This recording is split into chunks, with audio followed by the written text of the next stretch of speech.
From the lobby of Donovan Capital, she watched security escort her husband out of his own office, the company he had built his entire ego around. He was pale, trembling. He looked at her like she had done this to him, like she was the villain in a story he'd been writing for years. But Jessica Whitfield hadn't done anything. She hadn't called anyone. She hadn't pulled any strings. She didn't even know her father's name was on the deed. She didn't know her father owned everything. She never knew until today just who Robert Whitfield really was. Jessica Donovan. Nay, Whitfield had spent 11 years learning how to make herself smaller. It wasn't something she'd done consciously. Not at first. In the early days of her marriage to Tracy Donovan, she had genuinely believed she was simply being a good wife, adjusting, compromising, keeping the peace. That's what her mother, Margaret, had always said love required: patience, sacrifice, and a willingness to bend. Margaret Whitfield had bent so far in her own marriage that she'd practically disappeared.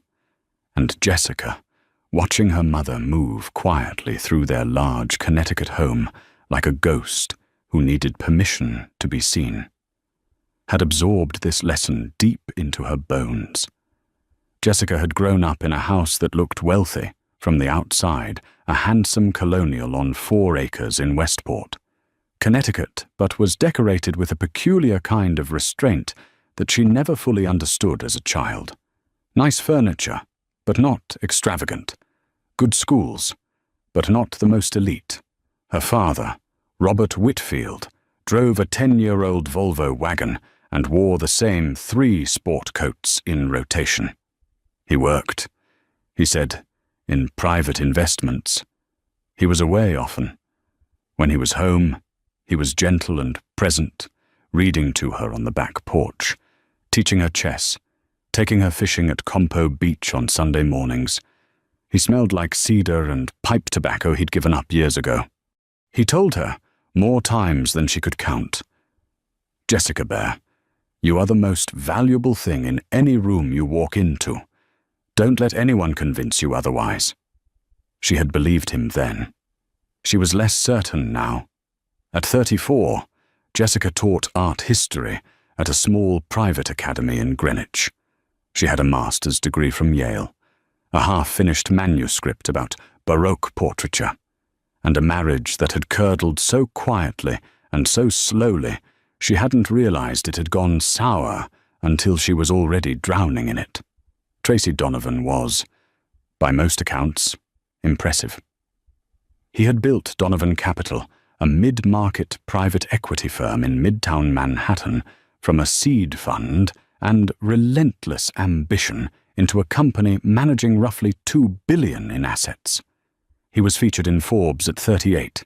He gave TEDx talks. He had the kind of jaw that made people assume competence.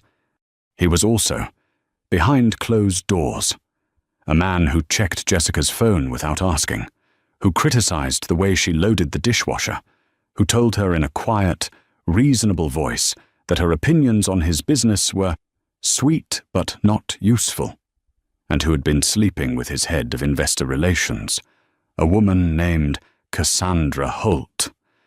For at least the past 2 years, though, Jessica suspected it had been longer. She had found out about Cassandra in the most ordinary, devastating way: a text on Tracy's phone when it buzzed on the kitchen counter and she glanced at it by accident. Last night was everything. Don't disappear on me again. She'd stood there in her kitchen in her bathrobe, holding a mug of coffee that was going cold, and felt the specific kind of grief that arrives not like a lightning bolt, but like a slow tide, the recognition that something had been ending for a long time, and you'd been the last to see it. She had confronted him. He had denied, then minimized, then admitted, then pivoted to cataloging her failures as a wife. She was too passive, too wrapped up in her career. She had never really understood the pressure he was under. She hadn't been present for years. The affair was a symptom, he said, as though she were a malfunctioning system that had driven him to seek better hardware elsewhere. Jessica had asked for a divorce 3 months ago. Tracy had agreed, then stalled again, then hired a lawyer who seemed to specialize in making proceedings last indefinitely. The paperwork sat unsigned on a desk somewhere in his attorney's office on Park Avenue. Every week, her own lawyer, a no-nonsense woman named Patricia Serrano, called to say there had been another delay. "He's not going to sign," Patricia told her on a Tuesday morning in early October, "not unless something changes his calculation." Jessica didn't know what that meant. She didn't know anything was about to change. She hadn't spoken to her father in almost 2 weeks. He'd had a minor health scare, something cardiac. The doctors were monitoring it, and she'd visited him in the Westport house, sat with him on the back porch the way they used to, and he'd looked at her with those steady grey eyes and said, "How are you really doing, Jessica Bear?" She'd started crying before she could answer. He'd held her hand and said nothing for a long time. Then, "I want you to know that everything is going to be taken care of. I want you to trust me on that." She'd thought he was talking about his health. She thought he was reassuring her that his estate was in order, that she wouldn't have to worry about him financially. Robert Whitfield, as far as Jessica knew, was comfortable. Not rich exactly, but steady. The Westport house, some investments, nothing extravagant. She had no idea. Robert Whitfield was 71 years old and had spent the better part of 4 decades becoming one of the most quietly powerful private investors in North America, without a single profile in any major financial publication, without a Wikipedia page, without his name attached to any building or foundation or charitable gala. This was not accidental. It was, in fact, his defining achievement. He had built his first significant position in the early 1990s through a holding company called Meridian Cornerstone Group, incorporated in Delaware, whose actual ownership was layered through a series of trusts and LLCs that even sophisticated attorneys had trouble following. Meridian had taken early stakes in telecommunications infrastructure just before the deregulation wave, and Robert had exited at exactly the right moment with a sum that, in 1997, was staggering. He'd reinvested quietly, real estate in markets before they moved, energy plays that nobody was watching, a significant position in a logistics software company in 2003 that most analysts dismissed as a niche product. The company was later acquired by a major tech conglomerate for $4 billion. He had a relationship with a small private bank in Zurich called Weltner and Associates that managed his offshore structures. He used a family office headquartered in a nondescript office park in Stamford, Connecticut, a firm called Whitfield Asset Partners, which employed 11 people and held assets that, as of last year, exceeded $1.3 trillion when all positions were marked to market. Trillionaire was a word the financial press had only recently begun using in earnest. Robert had been one in the technical sense of net worth, measured by controlled assets and equity positions, for close to 8 years. He did not discuss this. His inner circle was small. His chief financial officer, a precise man named Arthur Pennington, who had worked with him since 1994.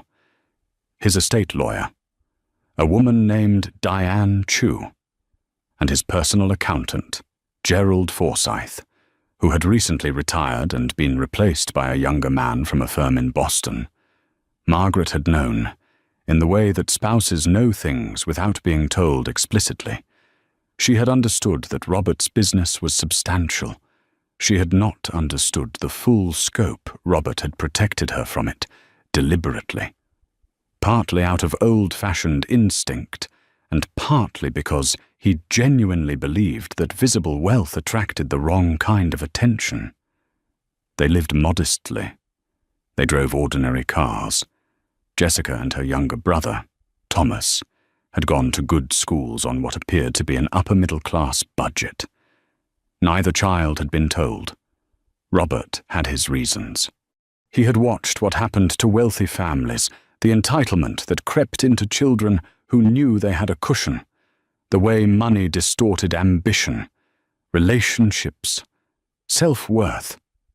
He had wanted Jessica and Thomas to build their own lives with their own hands. He was proud that Jessica had pursued something she loved. He was proud that Thomas was a marine biologist in Monterey, living on an academic salary and genuinely happy.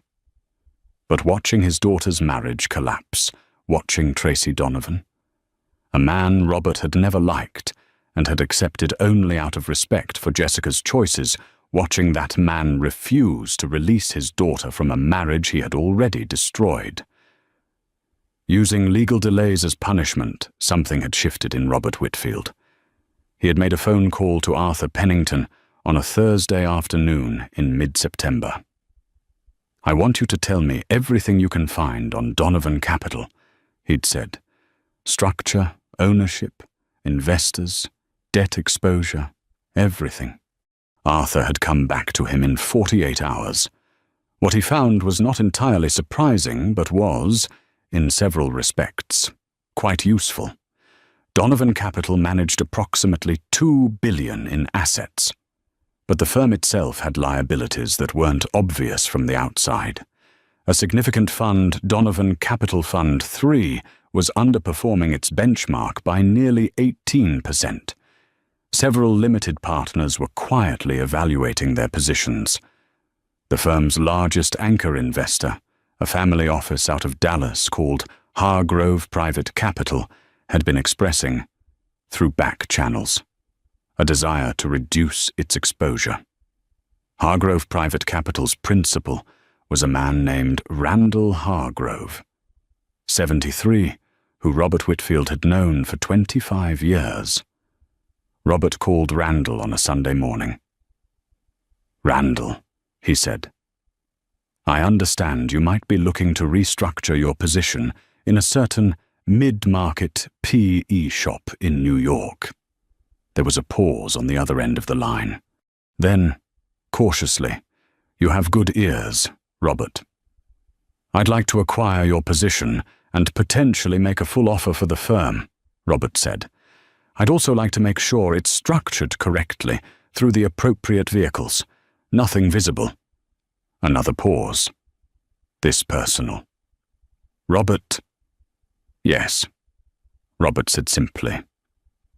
Randall Hargrove chuckled the kind of chuckle that belongs to men who have spent decades in a world where everything eventually becomes personal. "Send Arthur to see me this week. We'll talk." Arthur Pennington flew to Dallas on a Tuesday. He met with Randall Hargrove and Hargrove's advisors at the Rosewood Mansion on Turtle Creek, in a private dining room with paneled walls and zero cell service. The negotiation lasted 3 hours. By the time the dessert plates were cleared, the outlines of an agreement were in place. Hargrove's position in Donovan Capital, a 17% equity stake, plus limited partnership interest across 3 funds, would be transferred to a newly formed acquisition vehicle called Cornerstone. Equity Partners 7. L-Cide. This was one of Meridian Cornerstone Group's shell structures, and its beneficial ownership traced back, through several layers, to a Whitfield family trust administered in the Cayman Islands. Nobody at Donovan Capital would see Robert Whitfield's name on anything.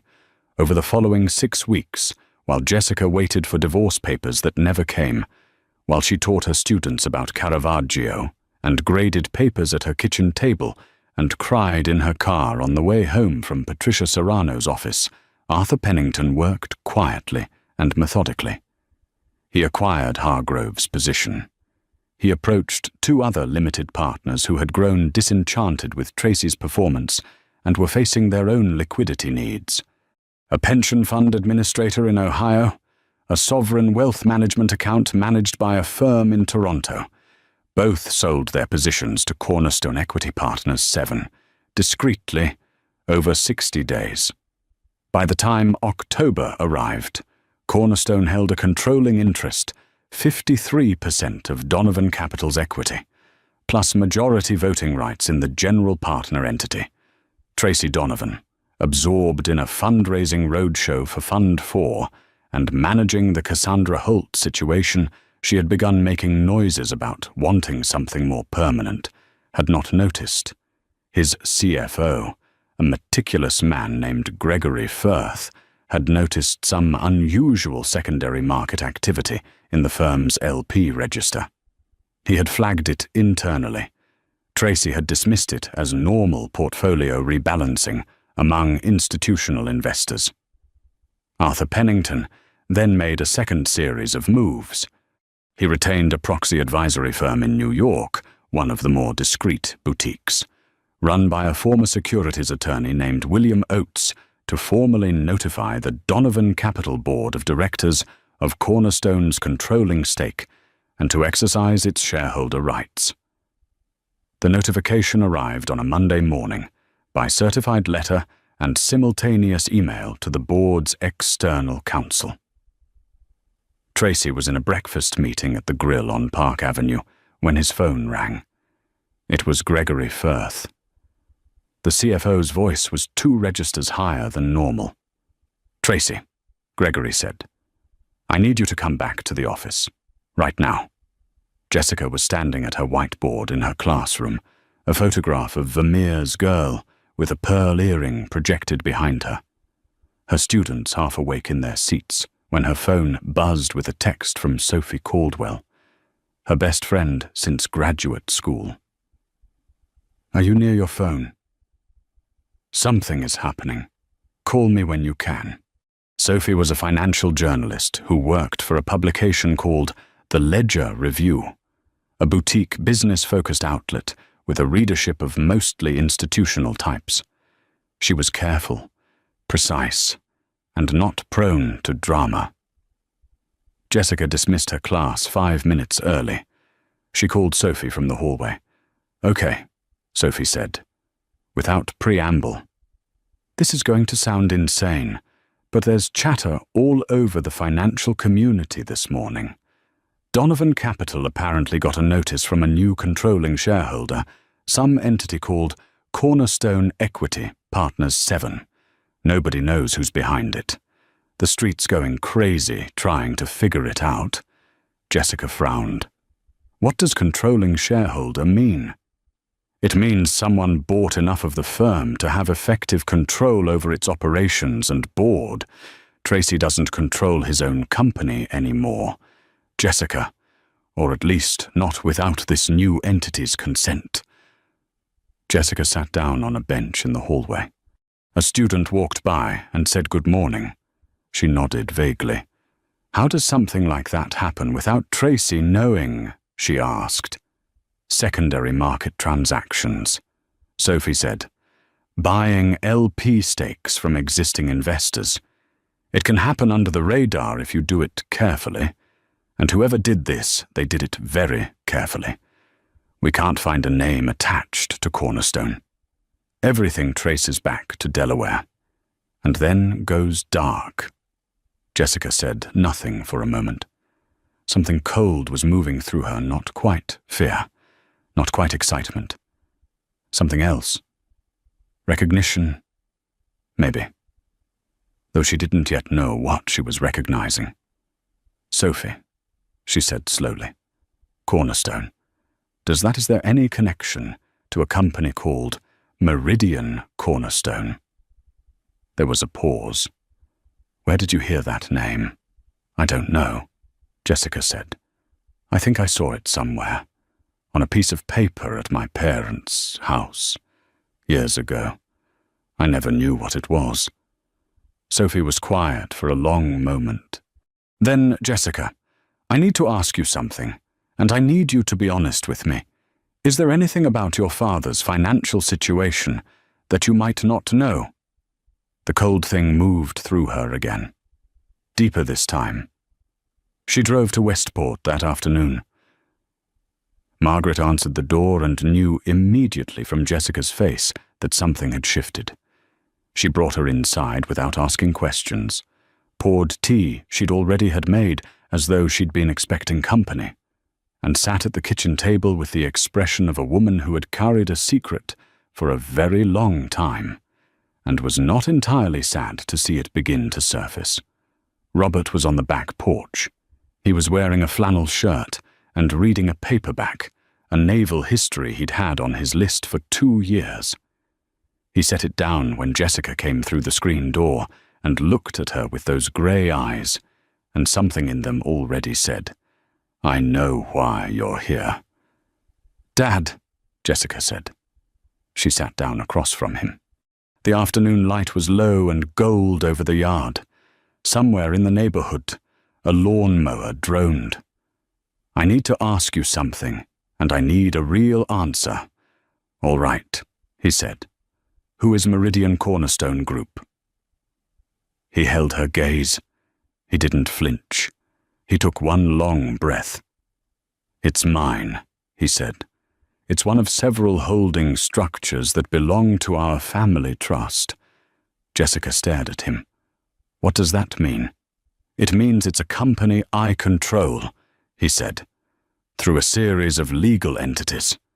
"How big?" she said. "Is Meridian Cornerstone?" He paused, just for a moment, the briefest pause, as if measuring how much she could absorb. "It's significant," he said. "Dad." Her voice had an edge she'd never used with him before. "Tell me the number." Robert Whitfield looked at his daughter, this woman he had watched be diminished and delayed and dismissed by a man who was not worthy of her. And he told her. The tea went cold.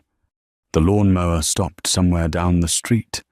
A bird called twice from the oak tree at the back of the yard. Jessica sat very still for a long time. "You bought Tracy's company," she finally said. It wasn't a question. "I acquired a controlling position." "Yes." "Through these shell companies." "Yes." "So he doesn't know it's you." "Correct. And he doesn't know you're." She couldn't finish the sentence. The number was still moving through her head, like something she couldn't hold. "No," Robert said. "He has no idea." Jessica pressed her hands flat on the table. She looked at the yard, the same yard where she had played as a child, ridden her bike, where her father had pushed her on a tire swing that had long since been taken down. This ordinary yard, this ordinary porch, this man in his flannel shirt. "Why didn't you ever tell me?" she asked.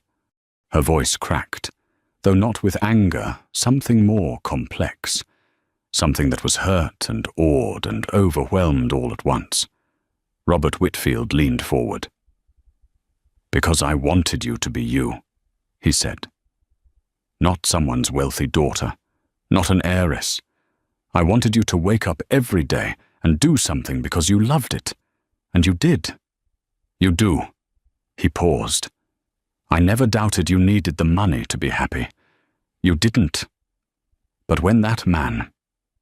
A muscle worked briefly in his jaw.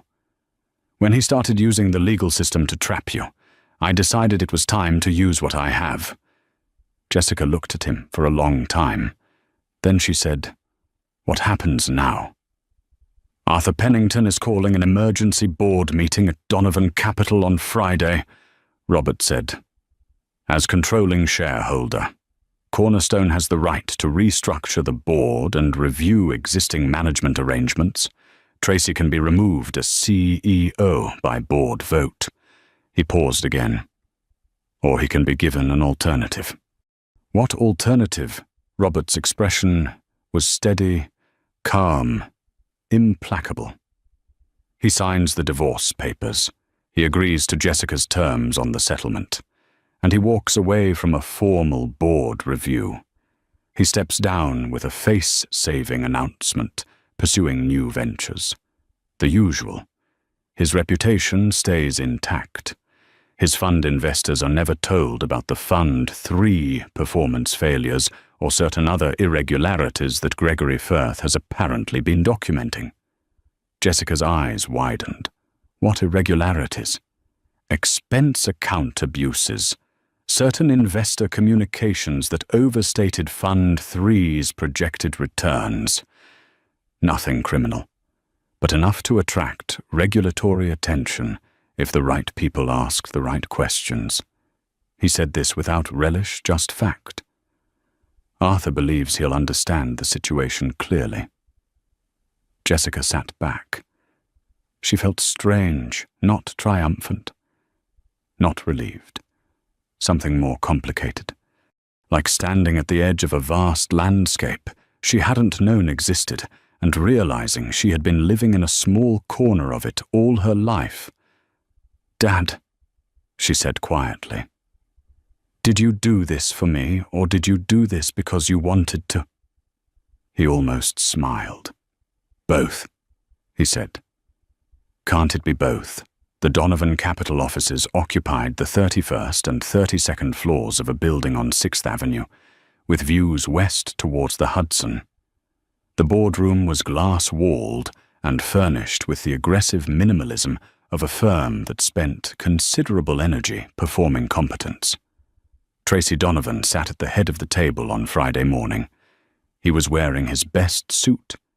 He had the kind of controlled stillness that costs enormous psychological effort, every muscle employed in the work of appearing unmoved. On the other side of the table sat William Oates, the proxy attorney from Cornerstone Equity Partners 7, and 2 board members who had been quietly briefed overnight. One of them was a woman named Barbara Strauss, who had been an independent director for 3 years, and who had her own concerns about Fund 3's reporting. The other was a former investment banker named Charles Whitmore, who had been considering his own exit for months. Gregory Firth sat at the far end of the table. He had a notepad in front of him that he didn't look at. Jessica had not been told the meeting was happening this morning. She was at school, teaching a lecture on Rembrandt. She did not know that as she stood in front of her students describing the way light fell on a face in a 17th century painting, 11 blocks north of where Tracy sat. Arthur Pennington was on the phone with Oates, giving final instructions. "Let's proceed," Oates said. He laid out Cornerstone's position, formally, the ownership structure, the voting rights, the requests. He did not reveal the identity of the beneficial owner. He would not be asked to. Not legally. He presented a resolution, a formal review of management, to include Fund 3's performance, investor communications, and expense allocations. Tracy's attorney, a sharp man named Frederick Bloom, who had handled corporate matters for Donovan Capital for years, and who had been summoned urgently that morning, leaned over and murmured something in Tracy's ear. Tracy's face, beneath its controlled surface, had gone a particular shade of grey. "Before we proceed to a formal vote," Bloom said carefully, "my client would like to request a brief recess to explore whether there are alternative arrangements that would satisfy the controlling shareholders' interests." Oates looked at his watch. He nodded. They broke for 40 minutes. In that 40 minutes, Frederick Bloom placed a call to Arthur Pennington's office. Arthur was expecting the call. He answered on the first ring. The conversation was brisk. Arthur laid out the terms clearly, without emotion, as if he were reading from a menu.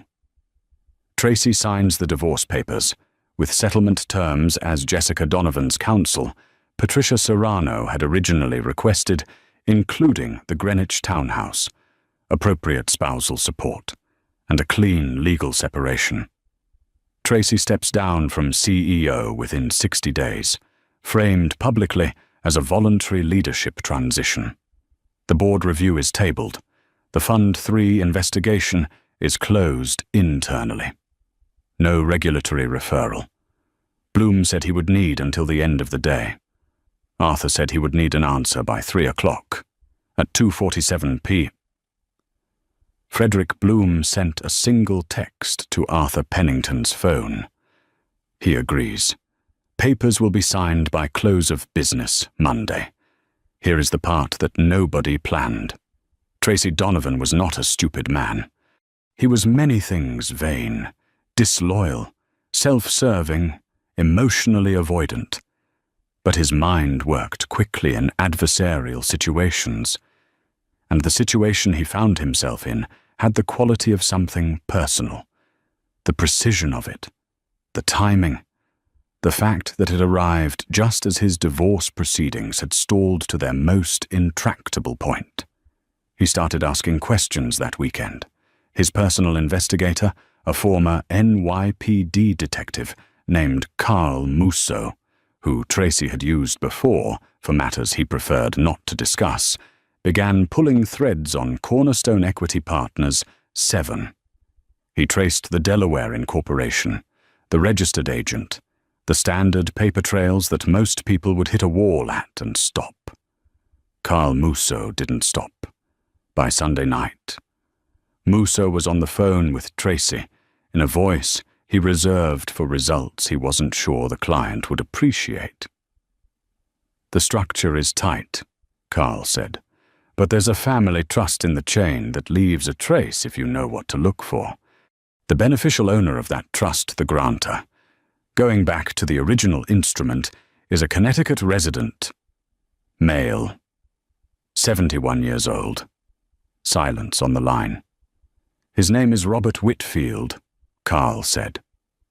Tracy stood in his apartment on Riverside Drive, an apartment he had told Jessica was a temporary workspace, and that Cassandra Holt had been decorating for 8 months, and felt the floor tilt. Robert Whitfield, Jessica's father, the quiet man in the Volvo, the man with the flannel shirts and the Westport Colonial and the chess books, the man who had shaken Tracy's hand at their wedding rehearsal dinner 14 years ago and said, mildly, "Take care of her." Tracy sat down very slowly on his couch. He thought about every interaction he'd had with Robert over 11 years. Every family dinner, every Christmas, every time Robert had asked a question about Donovan Capital. Not often, Tracy realized now, but occasionally, carefully, just enough to understand the architecture. Every time Tracy had answered with the casual condescension of a man who assumed the person asking didn't understand the answer. He thought about the mildness, the flannel shirts, the Volvo, the flannel shirts. Tracy called Frederick Bloom at 10 o'clock on Sunday night. "What do we know about Robert Whitfield?" Tracy asked. Bloom was quiet. Then, "Donovan, this is not a conversation you want me to have out loud. Tell me." Bloom had done his own research over the weekend, driven by the professional instinct that a deal this clean had to have a source worth understanding. "He's possibly one of the wealthiest private investors in the country," Bloom said. "Maybe the world. We're talking about structures that hold positions in energy, real estate, private equity, technology, and the numbers are," he stopped. "They're very large. Tracy, larger than I have a frame for." Tracy was silent for a long time. "He's been living 20 minutes from the city for 40 years, Tracy finally said, "driving a used Volvo, and he's—" "Yes," Bloom said. Another silence. "He did this for her," Tracy said, almost certainly. Tracy stared at the ceiling of his apartment, the ceiling Cassandra had chosen, the apartment he'd justified to himself in a dozen rationalizations. He thought about Jessica standing in their kitchen in her bathrobe with a mug of cold coffee, looking at her phone with a face that had crumpled before she could stop it. He thought about 11 years of someone making herself smaller so that he could feel larger. He thought about what that said about him. He was not, at his core, without conscience. The conscience had been buried for a long time under ambition and pride and the particular blindness of men who believe their productivity justifies their character. But it was there, and finding out that the mild man in the Volvo had quietly, patiently, invisibly built one of the largest private fortunes in history, and then turned it, without announcement, toward protecting his daughter, something cracked open in Tracy Donovan that weekend. He called Jessica's number at 11:15 p.m. Sunday. She answered on the fourth ring, her voice cautious and tired. "Tracy," she said. "I know," he said. "About your father." A long pause. "Oh," she said. "I want you to know," Tracy said, "that I was going to sign anyway. On Monday, like we agreed. A beat. I want you to know that this, whatever he did, it didn't change my decision. I'd already decided." Jessica said nothing. "I'm not saying that to..." He stopped, tried again. "I just needed you to know." She was quiet for so long, he almost thought the call had dropped. Then, "Okay, Tracy." "I'm sorry, Jessica." It came out as something he hadn't planned to say, but couldn't stop once it started. "I'm sorry for all of it. For Cassandra. For the delays. For a lot of things." She didn't say it was okay. She didn't say she forgave him. She didn't offer him anything that would make this easier for him. He had not earned ease, and she knew it, and for the first time in 11 years, she held her own ground without apologizing for it. "Good night, Tracy," she said. She ended the call. The papers were signed on Monday afternoon. Patricia Serrano called Jessica at 4:23 p.m. with the news, in the precise, professional tone she always used, but Jessica could hear something warmer underneath it. Something that, in a different context, might have been satisfaction. "It's done," Patricia said. "He signed everything. Settlement terms as requested. The Greenwich property transfers to you. Support payments as specified. His attorney was cooperative, unusually so."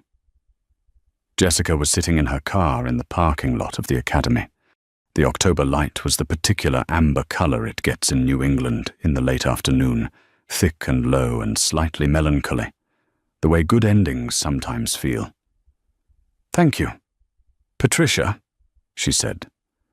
"You did the hard work," Patricia said. "I just filed the paperwork." She called Sophie next. Sophie said nothing for 3 seconds, and then made a sound that was halfway between a laugh and a cry, and said, "I need all of it, every detail. And also I need to know if your father wants to adopt a 38-year-old financial journalist, because I am available." Jessica laughed. It felt strange in her chest, not rusty exactly, but unfamiliar, like a door swinging open in a room that had been shut for a long time. She called her father last. "It's done," she said when he picked up. "I heard," he said. Arthur had called him. Presumably. "How do you feel?" She thought about this seriously. "I don't know yet," she said. "Strange. Light. Kind of scared." "That's correct," he said. "That's exactly what free feels like when you've forgotten it." She drove to Westport. Margaret had made dinner something simple, roasted chicken and potatoes, the smell of which had meant home to Jessica since she was 7 years old. They ate on the back porch, even though it was cold. With jackets and a propane heater and a bottle of wine, Robert had brought up from the basement a Burgundy, a good one, that he poured without ceremony into ordinary glasses. They talked for a long time. about Robert's business, which Jessica was slowly beginning to understand the scope of it, the structures, the decades of discipline and secrecy and strategic invisibility. About Thomas, who would be called tomorrow, about what this meant for the family going forward. "I'm going to need to know everything," Jessica said. "About the trust, about the structure. I'm not asking to run it. I'm just—" She looked at him. "I don't want to be the last person in any room to understand what I'm standing in." Robert nodded. He seemed, if she wasn't imagining it, relieved. "Arthur will walk you through everything, as much as you want." "Everything," she said. He smiled, that quiet, reserved, Westport flannel shirt smile. "Everything." Tracy Donovan's departure from Donovan Capital was announced 4 weeks later in a brief press release that cited his desire to pursue independent ventures and a renewed focus on early-stage investing. Financial media noted the transition with mild interest. A few industry blogs speculated about friction with LPS. Nothing more. He had done the graceful exit well. Tracy was, if nothing else, good at managing appearances. He shook hands with Gregory Firth and with Barbara Strauss and with the other board members, and he cleaned out his office, and he left without theatre. Cassandra Holt left the firm the same week, quietly, with a severance arrangement nobody discussed in public. Cornerstone Equity Partners 7 retained its controlling stake in Donovan Capital. A new interim CEO was appointed, a woman named Diane Calloway, formerly a managing director at a Boston-based growth equity firm who had a reputation for stabilizing troubled portfolios. She called Gregory Firth on her first day and said she would need everything he had on Fund 3 and she would need it by Wednesday. Gregory Firth, who had been carrying the weight of those irregularities for years, produced the documents with something approaching relief. Randall Hargrove, in Dallas, heard the outcome through back channels and called Robert to say he thought the whole thing had been beautifully handled. He meant it as a business compliment. Robert accepted it as such and did not mention that his primary metric for success had been the look on his daughter's face the afternoon he'd told her the truth. Jessica submitted her manuscript on Baroque portraiture to a university press in late November. It was accepted in December with a request for minor revisions. She also started, for the first time since graduate school, painting again small canvases. Nothing ambitious, mostly early morning studies of light on water that she kept on the windowsill of the Greenwich townhouse that was now entirely hers. She and Sophie Caldwell had dinner at least twice a month. Sophie never wrote a word about Robert Whitfield or Meridian Cornerstone. She had recused herself from the story the morning she'd realized her best friend was connected to it. Her editor had been annoyed. Sophie had not particularly cared. One evening in January, about 3 months after the divorce was finalized, Jessica was having dinner with her father and mother in Westport when Arthur Pennington stopped by briefly. He lived nearby. They often crossed paths and stayed for dessert. He was a trim, formal man in his mid-60s with silver hair and the careful manners of someone who had spent 40 years managing the affairs of the extremely wealthy.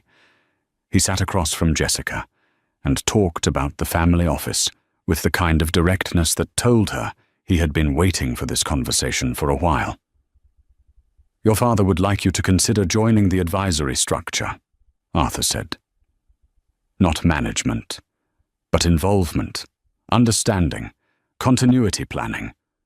"Thomas too?" she asked. "Your father intends to have this same conversation with Thomas." "Yes." Jessica looked at her father. He was watching her with the same steady grey eyes, patient, undemanding, certain of her. "I'll think about it," she said. She was already thinking about it. She had been thinking about it for weeks. She was discovering something about herself, that the version of her who had made herself small in a marriage had been a temporary condition, not a permanent character.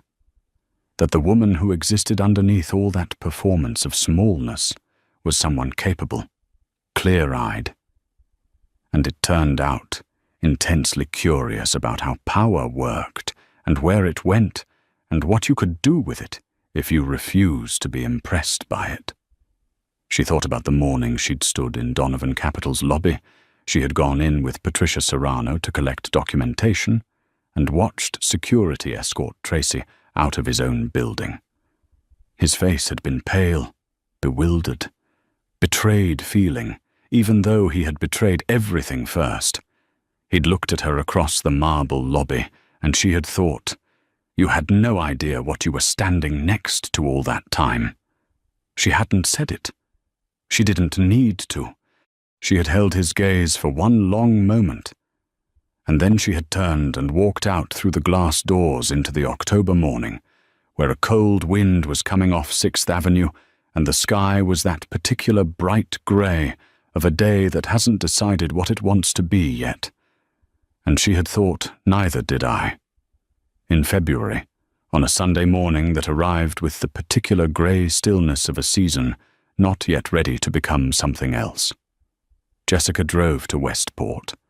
She took the back roads instead of the highway, an old habit from childhood, when her father used to drive her along the shore road on Sunday mornings, pointing out herons standing in the shallows and telling her the names of things she'd long since forgotten and wished she remembered.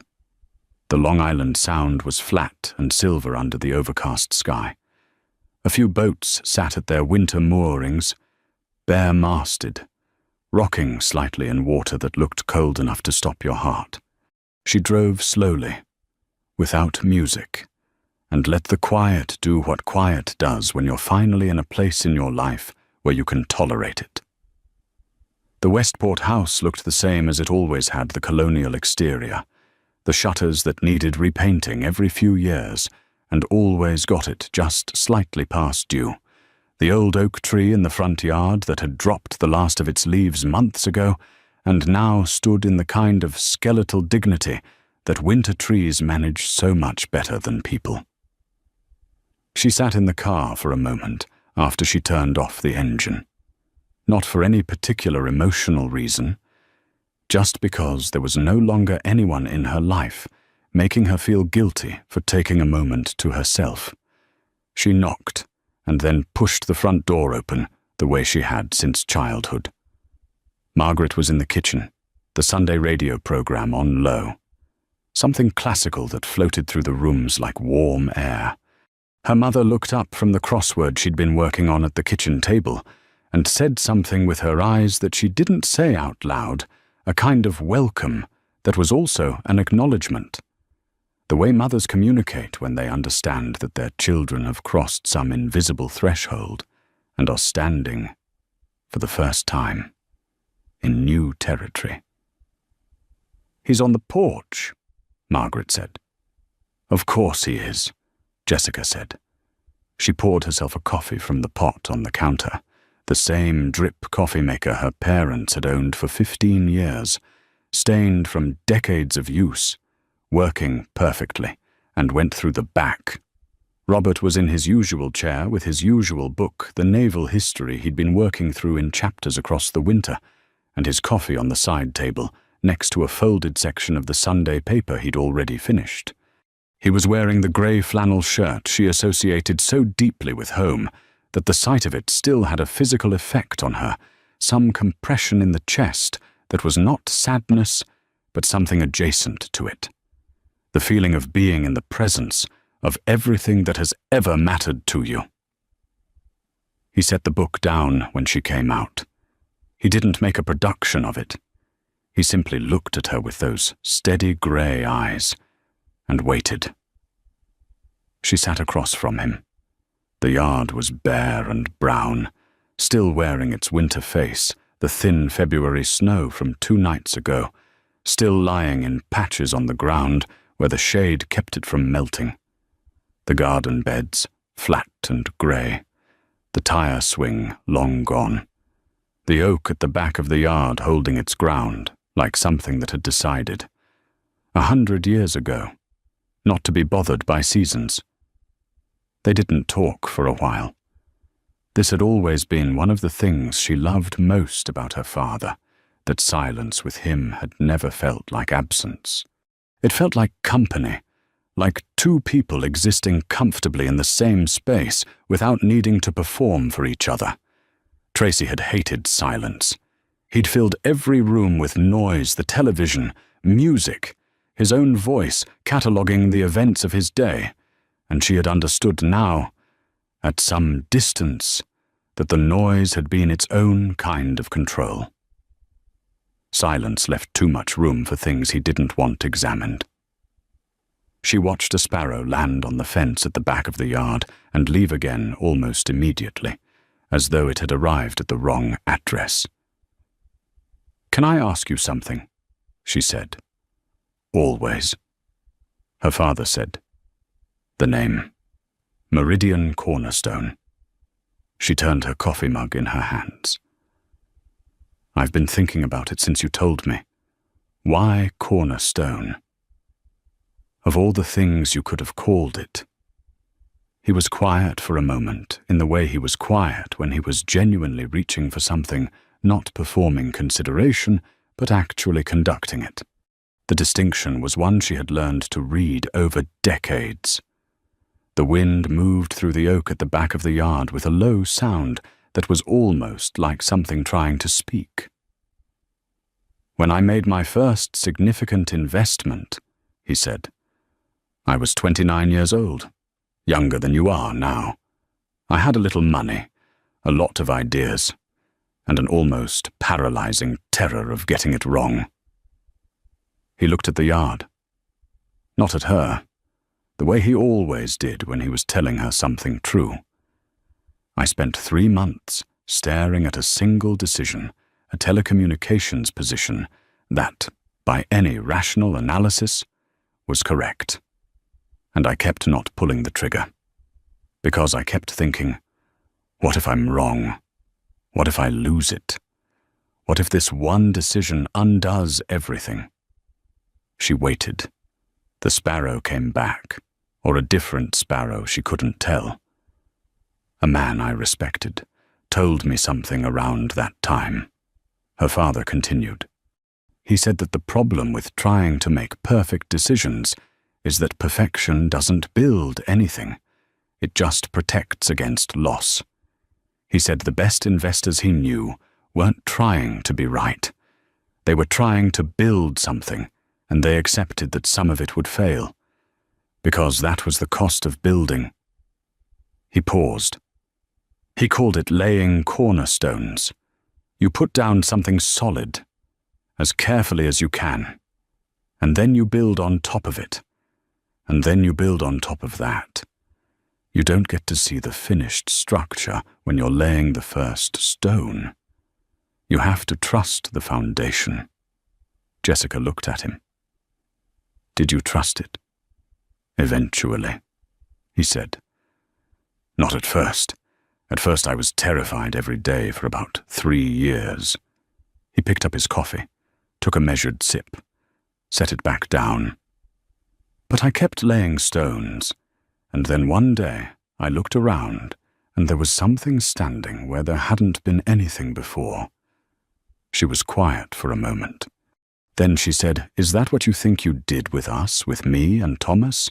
He turned to look at her then, directly, with those grey eyes that had never, not once in her life, made her feel small. "You and Thomas are not something I built," he said. "You're the reason I built anything. There's a difference." He held her gaze. "Everything else, Meridian, the positions, the structures, all of it that's just stone and mortar. You're what I was putting it under." Jessica looked at her father for a long moment. She felt something shift inside her that had been shifting slowly for months. some old weight redistributing itself, settling into a new arrangement that was more honest and less defended. She thought about the woman she had been a year ago, standing in her kitchen in a bathrobe with a mug of cold coffee, feeling the specific grief of a marriage that had long since stopped holding her. She thought about the woman she was now, sitting on this back porch, beginning to really understand the full geography of the ground beneath her feet. "I want to be involved," she said. Her voice was steady. Not performed steadiness, actual steadiness. The kind that comes from having survived something and found yourself still standing at the end of it. In the family office, in the structure, I want Arthur to walk me through everything from the beginning. I want to understand how it works, how decisions get made, where the obligations are and what the opportunities look like. I'm not asking to take over anything. She paused. I just don't want to be the last person in any room to understand what I'm standing in. Not again. Her father nodded slowly. Not with relief. Exactly, it was something steadier than relief. Recognition. Maybe. The look of a man who had been patient for a very long time and who understood that patience, properly held, becomes its own kind of trust. "Thomas deserves to know everything too," she added. "He will," Robert said. "I'm going to Monterey in March. We'll talk." A brief pause. "He's going to have questions about the marine habitat preservation work that some of our natural resource positions could support. I've been thinking about it." Jessica almost laughed. Of course he had. Of course Robert Whitfield had quietly spent months considering how his son's life's work might intersect with his invisible empire. The same way he had quietly spent months dismantling a marriage that had been trapping his daughter, all of it unremarked upon, unannounced, conducted in the ordinary flannel shirt manner of a man whose most extraordinary quality was his absolute refusal to perform any of it. "Arthur will clear his calendar," her father said. "Whenever you're ready." "I'm ready now," she said. He picked up his book. She looked at the yard. The thin snow was retreating in patches, pulling back from the edges where the pale February sun found it. And underneath, just barely visible, there was the faintest suggestion of what the ground would look like in another 6 weeks, not green yet, not anything yet, but present, the beginning of something that had been there all along, waiting underneath the frozen surface for exactly the right conditions to emerge. She finished her coffee. Margaret appeared at the screen door to say lunch would be ready in an hour. Robert turned a page. Somewhere down the street, a dog barked once and went quiet. Jessica sat back in her chair and felt, fully and without apology, the solid weight of everything she was standing on, all those decades of invisible. Patient, cornerstone-laying love, and decided that whatever she built on top of it was going to be exactly and entirely her own. She was ready. She had been ready for quite some time. And that's the story of Jessica Whitfield, a woman who spent 11 years making herself small, not knowing that the man who raised her had quietly become one of the most powerful private investors in the world, and had turned all of that invisible power toward setting her free. She didn't ask for rescue. She never knew it was coming, but when the moment arrived, she didn't shrink from it, she stepped into it. Asked every hard question, learned every difficult truth, and rebuilt herself from the ground up on a foundation that had always been there. If this story moved you, if it made you think about the things we don't know about the people closest to us, about the power of silent love, about what it means to finally choose yourself, then hit that like button right now. Share this with someone who needs to hear it. And if you want more stories like this, real, human, full of drama and truth, and the moments that change everything, subscribe to this channel and hit the notification bell. We drop new stories every week, and the next one might just be exactly what you needed today. Leave a comment below. Who in your life do you think might surprise you if you really knew the full story?